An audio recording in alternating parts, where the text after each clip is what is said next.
بسم اللہ الرحمن الرحیم۔ السلام علیکم دوستو، آج کی ویڈیو میں ہم اللہ کے نبی حضرت یوسف علیہ السلام کی رہائی کا مژدہ بیان کرنے جا رہے ہیں، لہٰذا ویڈیو کو سکپ مت کیجیے، آخر تک ویڈیو دیکھیے۔ اگر چینل پر نئے ہیں تو چینل کو سبسکرائب کر لیں تاکہ آئندہ آنے والی ویڈیو آپ تک پہنچتی رہے۔ حضرت یوسف علیہ السلام بے قصور اور بے خطا برسوں سے قید خانے میں بند تھے اور بلا وجہ ان کو قیدی بنایا ہوا تھا۔ اب جب کہ بادشاہ نے مہربان ہو کر رہائی کا مژدہ سنایا تو چاہیے تھا کہ وہ مسرت و خوشی کے ساتھ زندان سے باہر نکل آتے، مگر انہوں نے ایسا نہیں کیا اور گزشتہ معاملے کی تحقیق کا مطالبہ شروع کر دیا۔ اس کی وجہ یہ ہے کہ حضرت یوسف علیہ السلام خانوادہ نبوت سے ہیں اور خود بھی برگزیدہ نبی و پیغمبر ہیں، اس لیے غیرت و حمیت اور عزت نفس کے مکمل طور پر مالک ہیں۔ انہوں نے سوچا کہ اگر بادشاہ کی اس مہربانی پر میں رہا ہو گیا تو یہ بادشاہ کا رحم و کرم سمجھا جائے گا اور میرا بے قصور اور صاحب عصمت ہونا پردہ خفا میں رہ جائے گا۔ اس طرح صرف عزت نفس ہی کو ٹھیس نہیں لگے گی بلکہ دعوت و تبلیغ کے اس اہم مقصد کو بھی نقصان پہنچے گا جو میری زندگی کا نصب العین ہے۔ پس اب بہترین وقت ہے کہ معاملے کی اصل صورت سامنے آ جائے اور حق ظاہر اور واضح ہو جائے۔ اس جگہ یہ بات بھی قابل توجہ ہے کہ اگرچہ حضرت یوسف علیہ السلام کا معاملہ براہ راست عزیز کی بیوی کے ساتھ پیش آیا تھا، مگر حضرت یوسف علیہ السلام نے اس کا ذکر نہیں کیا بلکہ ان مصری عورتوں کا حوالہ دیا جنہوں نے اپنے ہاتھ کاٹ لیے تھے۔ حضرت یوسف علیہ السلام نے ایسا کیوں کیا؟ اس کی دو وجہ ہیں۔ ایک یہ کہ حضرت یوسف علیہ السلام کو اگرچہ عزیز کی بیوی سے زیادہ تکلیف پہنچی تھی، مگر قید کے اس معاملے میں ان عورتوں کی بھی سازش تھی، اس لیے کہ ان میں سے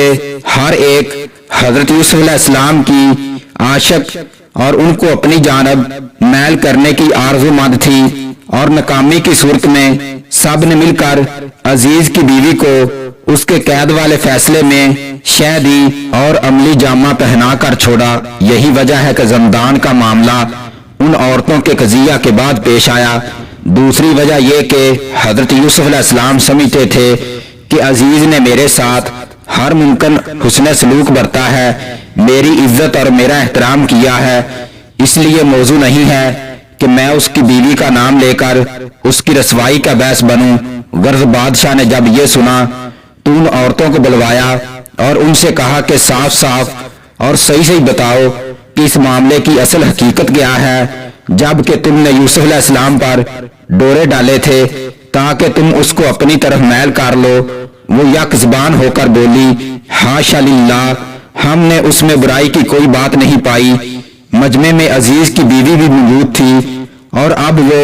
عشق و محبت کی بھٹی میں خام نہ تھی، کندن تھی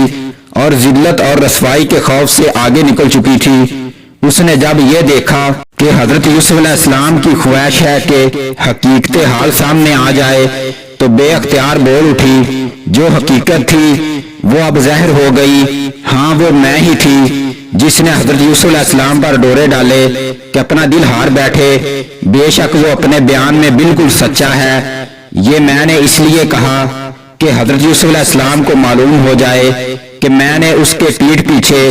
اس کے معاملے میں خیانت نہیں کی، نیز اس لیے کہ واضح ہو جائے اللہ خیانت کرنے والوں کی تدبیروں پر کبھی کامیابی کی راہ نہیں کھولتا۔ میں اپنے نفس کی پاکی کا دعویٰ نہیں کرتی،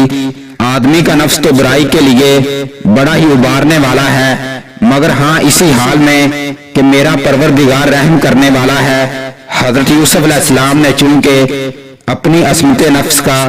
اس موقع پر زبردست مظاہرہ کیا تھا، ایک تو جلیل القدر نبی اور مقرب بارگاہ الہی ہونے کی وجہ سے یہ ظاہر کر دینا بھی ضروری تھا کہ میری پاک بازی اور عصمت کا یہ معاملہ میرے اپنے نفس کی بدولت نہیں ہے، کیونکہ نفس انسانی تو اکثر برائی پر ابھارتا ہے، بلکہ یہ محض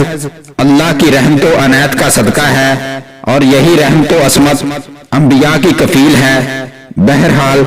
وقت آ پہنچا کہ حضرت یوسف علیہ السلام کی عصمت و پاک بازی اور صداقت و طہارت کا معاملہ تہمت لگانے والوں کی زبان ہی سے واضح ہو جائے،